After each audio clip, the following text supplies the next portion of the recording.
શ્રી ગણેશાય નમઃ. જય શ્રી કૃષ્ણ મિત્રો. આપણે સાંભળીશું 32 પૂતળીની વાર્તા. એક વિડીયોમાં એક પૂતળીની વાર્તા મૂકીશું. તો આજે આપણે સાંભળીશું દેવી સિંહાસન. ભોજ રાજાની આ વાર્તા છે. ખૂબ જ સરસ મજાની વાર્તા છે. આ વિસરાતી જતી વાર્તાઓ આપણે ફરી યાદ કરીએ અને નવું જ્ઞાન મેળવીએ. સિંહાસન 32ની વાર્તાઓનો પ્રારંભ કરતા પહેલા કવિ દેવી સિંહાસનની ઉત્પત્તિ વર્ણવતા દેવી શારદાને હૃદયપૂર્વક નમન કરતા કહે છે કે શ્રી શારદાને નમાઉ શીશ આરાધુ ઉમિયા પતિ ઈશ. સિંહાસન 32 જથા વર્ણવું વિક્રમની કથા. વાત કહું ઉજ્જૈન તણી ઉત્પત્તિ કહું સિંહાસન તણી. વાંચે સાંભળે જે નર નાર તેને મળે સુખ શાંતિ અપાર. ખૂબ જ સરસ વાર્તા છે મિત્રો. પૂરા ધ્યાનપૂર્વક સાંભળજો અને બીજાને પણ આવી જૂની વિસરાતી જતી વાર્તાઓ શેર કરજો અને આ વિડીયોને લાઈક કરી ચેનલને સબસ્ક્રાઇબ જરૂર કરી દેજો. ભોજ રાજાના દરબારમાં કોઈ નવો પંડિત શ્લોક સમસ્યા રચી લાવે તો તેને યોગ્યતા પ્રમાણે પણ ઇનામ મળતું હતું. માળવા દેશમાં ધારા નગરીમાં ભોજ રાજા રાજ્ય કરે. નગરીની શોભા અપરંપાર. ભોજ રાજા પ્રજાને પુત્ર સમ પાળતા હતા. તેથી દરેક વર્ણના લોકો વસ્યા હતા.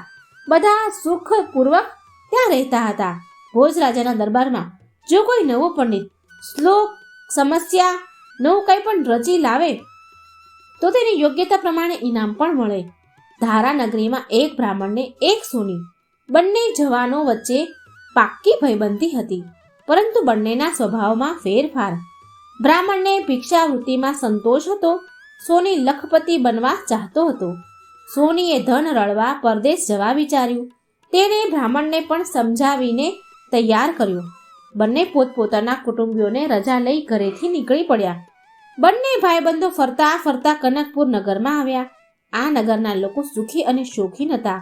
તેથી સારી કમાણી થશે એમ ધારીને સોનીએ બજારમાં સોનાની ઘાટ ઘડવાની દુકાન નાખી.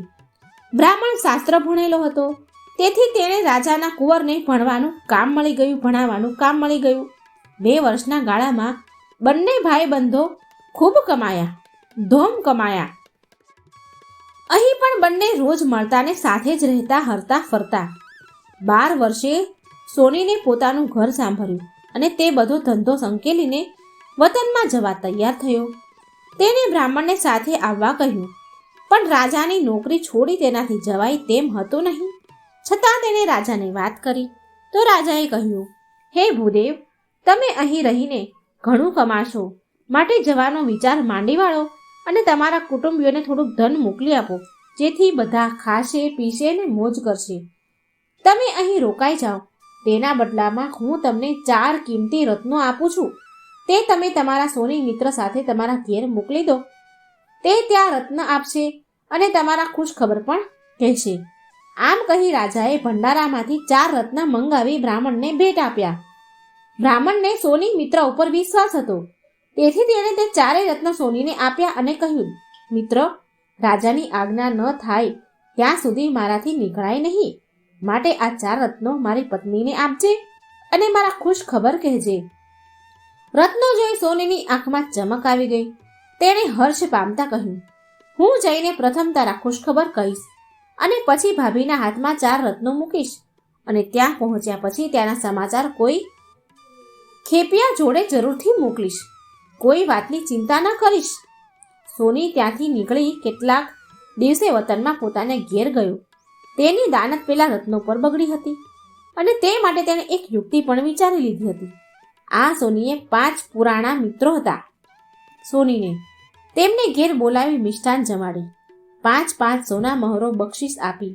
પછી કહ્યું, દોસ્તો, તમારે મારી વતી એટલી સાક્ષી પૂરવાની કે સોનીએ બ્રાહ્મણને 4 રત્નો અમારી હાજરીમાં આપ્યા હતા.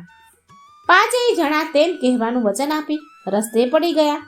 બીજા દિવસે દગાબાજ સોની પેલા 5 જણાને સાથે લઈ તેના બ્રાહ્મણ મિત્રના ઘેર ગયો અને બ્રાહ્મણીને રામ રામ કહી તેના પતિના કુશળતાના સમાચાર કહ્યા. પછી પેલા 4 અમૂલ્ય રત્નોના બદલે 4 હુણ, એક પ્રકારના સિક્કા હતા, એ આપતા કહ્યું, ભાભી, મારા મિત્રએ તમારા ઘર ખર્ચ માટે આ 4 હુણ મોકલ્યા છે. તે તમને આ 5 જણાની હાજરીમાં આપું છું. ભલે બ્રાહ્મણીને સોનાની સોનીના મનમાં મેલી શું ખબર, તેણીએ તો 4 સિક્કા ખુશીથી લઈ લીધા અને તેનો આભાર માન્યો. આ બાજુ જ્યારે રાજાનો કુંવર બધા શાસ્ત્રો ભણી રહ્યો ત્યાં બ્રાહ્મણે રાજા પાસે વતનમાં જવાની રજા માંગી લીધી. પછી કુંવરને આશીર્વાદ આપ્યા, ખભે જોડી લટકાવી પોતાના વતનમાં જવા નીકળી પડ્યા. તેણે આજ દિન સુધીમાં જે કમાણી કરી હતી તેનું સોનું ખરીદી તેણે એક ચિંદરડીએ બાંધી પાઘડીમાં સંતાડ્યું. તેની ખુશી એ વાતની હતી કે અગાઉ રાજાએ તેને 4 રત્નો આપ્યા હતા. તે દરેક 1 લાખની કિંમતના હતા અને તે સોની મિત્ર મારફત ક્યારનાય તેની પત્ની પાસે પહોંચી ગયા હતા. આ ખુશીમાં તે ખૂબ જ ઝડપથી પોતાના ઘેર પહોંચી ગયો. સોનીને તેનો બ્રાહ્મણ મિત્ર આવ્યાની ખબર પડી, તેથી તે તેને મળવા આવ્યો. પરંતુ બ્રાહ્મણને તેના ઉપર સંપૂર્ણ વિશ્વાસ હતો, તેથી રત્નો વિશે તેણે કંઈ પૂછપરછ કરી નહીં.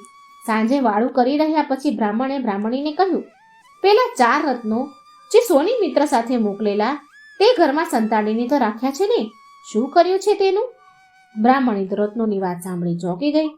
તેણે કહ્યું, તમારા મિત્રએ 4 રત્નો નહીં પણ 4 હુણ એટલે કે સિક્કા આપ્યા હતા.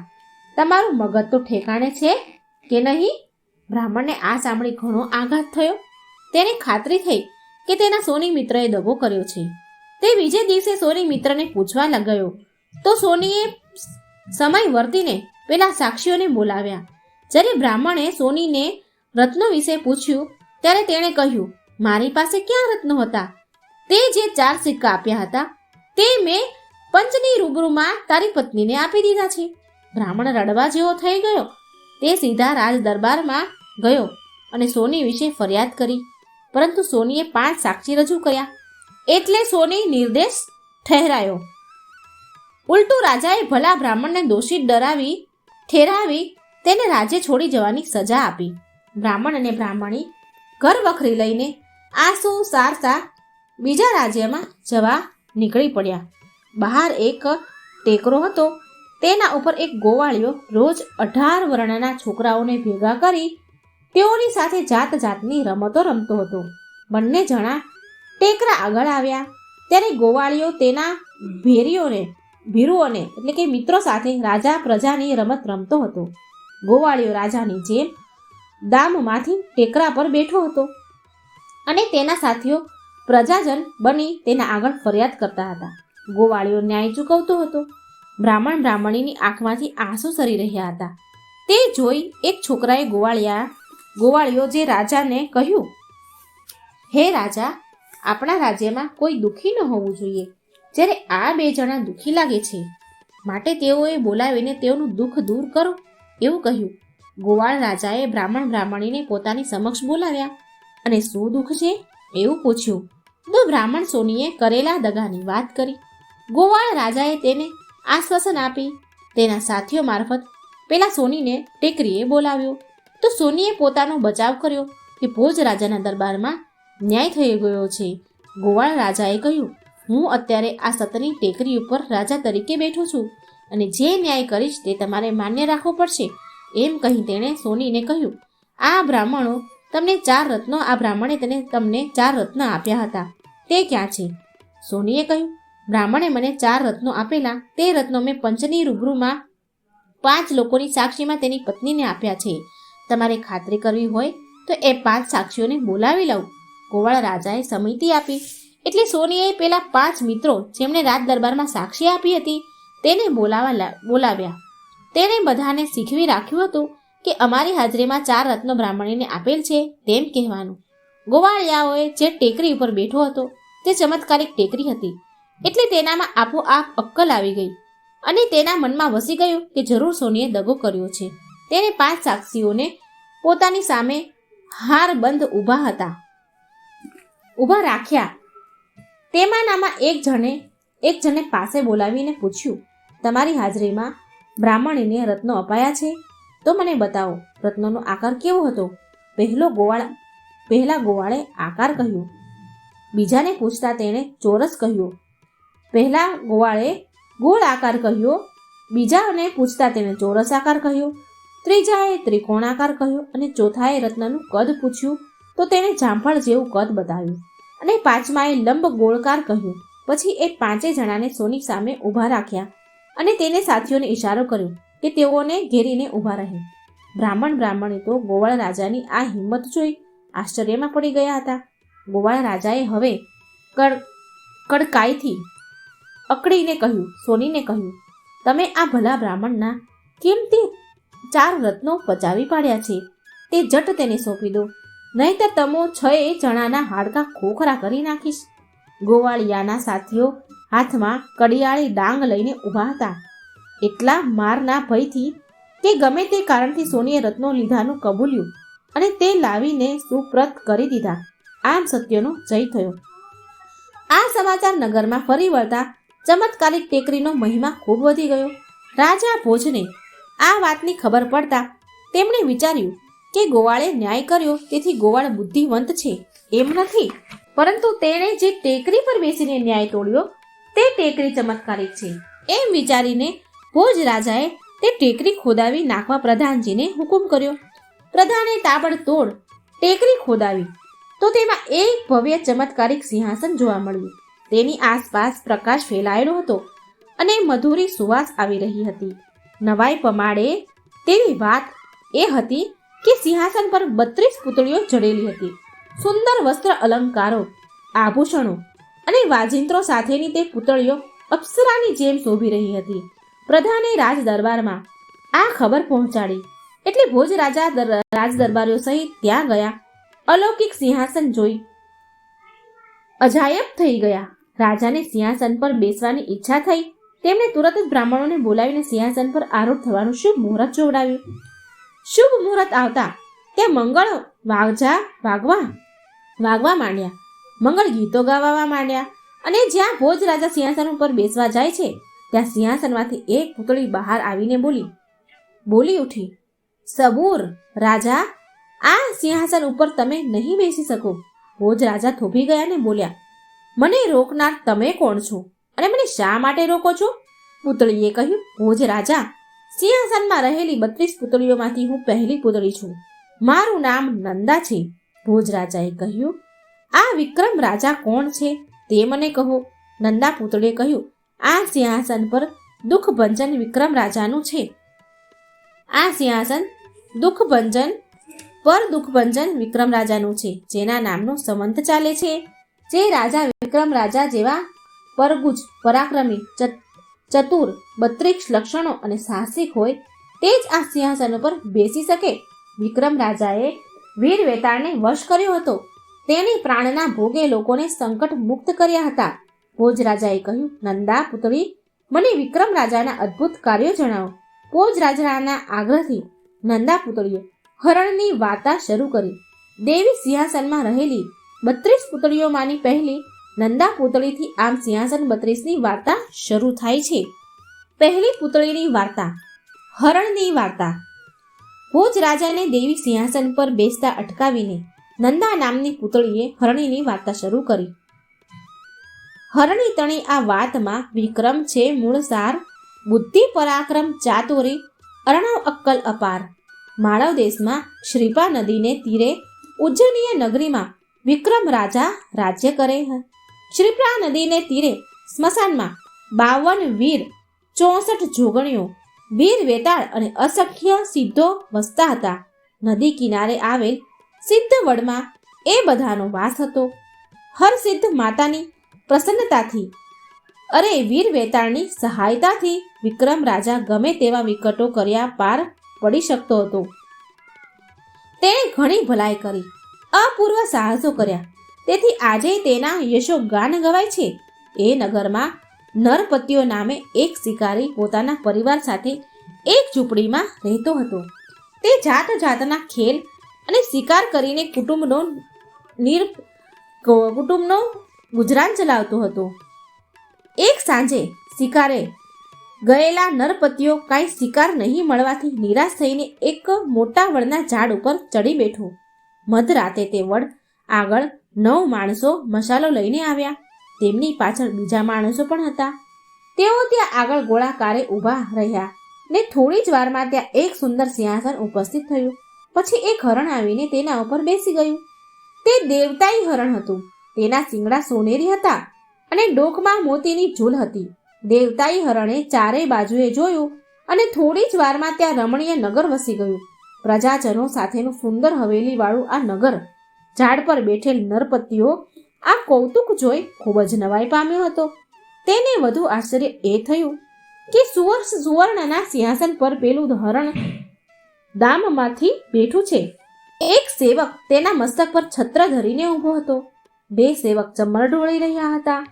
થોડી વારે હરણ સમક્ષ નૃત્ય ગાન થવા માંડ્યા અને હરણ ગુલતાન બનીને ડોલવા લાગ્યું. નરપતિઓ પગ મુગ્ધ બની ડોલવા લાગ્યો હતો. સૂર્યોદય થતાં પહેલા હરણે સભા વિસર્જન કરી અને નગર પણ ગાયબ થઈ ગયું. જાણે કે ત્યાં કંઈ હતું જ નહીં. ત્યાં કંઈ બન્યું જ નથી. નરપતિઓ ઝાડ પરથી ઉતરી તેની ઝૂંપડીએ ગયો. તેણે તેની પત્નીને બધી વાત કરી તો તેણીએ આ વાત વિક્રમ રાજાને જણાવવાની ભલામણ કરી. નરપત્યાએ વિક્રમ રાજાને એ વાત જણાવી એટલે ખાતરી કરવા તેઓ રાતના સમયે નરપત્યા સાથે પેલા ઝાડ પર જઈને બેસી ગયા. તે રાતે આગલી રાતની માફક ત્યાં લીલા થઈ. વિક્રમ રાજાએ બધું સગી આંખે જોયું અને જ્યારે સવાર પડી તો પહેલા પેલું હરણ જવા તૈયાર થયું એટલે વિક્રમ રાજાએ હરણને તીર મારીને ત્યાં મારી નાખ્યું. પણ પેલું દેવતાઈ નગર એમનું એમ રહ્યું. તે સિંહાસન પર વિક્રમ રાજા આરૂઢ થયા. એવામાં ત્યાં આગળ એક દૈવી વિમાન આવ્યું અને પેલા મરેલા હરણને ઉઠાવવા દેવદૂતો આવ્યા. ત્યાં વિક્રમ રાજાએ દેવતાઓને રોકી પૂછ્યું, આ હરણ કોણ છે અને તેને ક્યાં લઈ જાઓ છો? દેવતાઓએ કહ્યું, તમે આ હરણ જુઓ છો તો પશુના રૂપમાં ઇન્દ્રનો પુત્ર છે. શાપને પરિણામે તેને હરણ રૂપે અવનીમાં આવવું પડ્યું છે. તેણે ઇન્દ્ર રાજાને બહુ કાલાવાલા કર્યા ત્યારે શાપના નિવારણમાં કહ્યું કે ઉજ્જૈન નગરીના વિક્રમ રાજાના હાથે તું હણાશે ત્યારબાદ તને સ્વર્ગમાં પ્રવેશ મળશે. અને તેમ બન્યું એટલે અમે વિમાનમાં લઈને તેને સ્વર્ગમાં લઈ જવા આવ્યા છીએ. દેવી વિમાન ગયા બાદ સિંહાસન પર બેઠેલો વિક્રમ રાજા નરપત્યાને કહ્યું, નરપત્યા, હું તારા ઉપર પ્રસન્ન છું. તારી ઈચ્છા હોય તે માંગ. નરપત્યો ઉદાસ ચહેરે બોલ્યો, હે રાજા, મેં તમને બધું બતાવ્યું ને તમે રાજા થઈ બેઠા. હું તો એવો ને એવો જ રહ્યો. વિક્રમ રાજાએ કહ્યું, મારી ક્યાં ના છે? તું આ સિંહાસન પર બેસી જા. આમ વિક્રમ રાજા ઉતરી ગયા અને નરપત્યો હર્ષ પામી સિંહાસન પર બેસી ગયો. પણ પાછો તે ઉદાસ બની ગયો. વિક્રમ રાજાને આશ્ચર્ય થયું, અરે તને રાજગાદી પર બેસાડ્યો, હવે શું બાકી રહ્યું છે? નરપત્યો બોલ્યો, હું ભલે રાજા બન્યો પણ રાજકુળનો રાજવંશી ન ગણાવ, માટે મને આપની કુંવરી પરણાવો.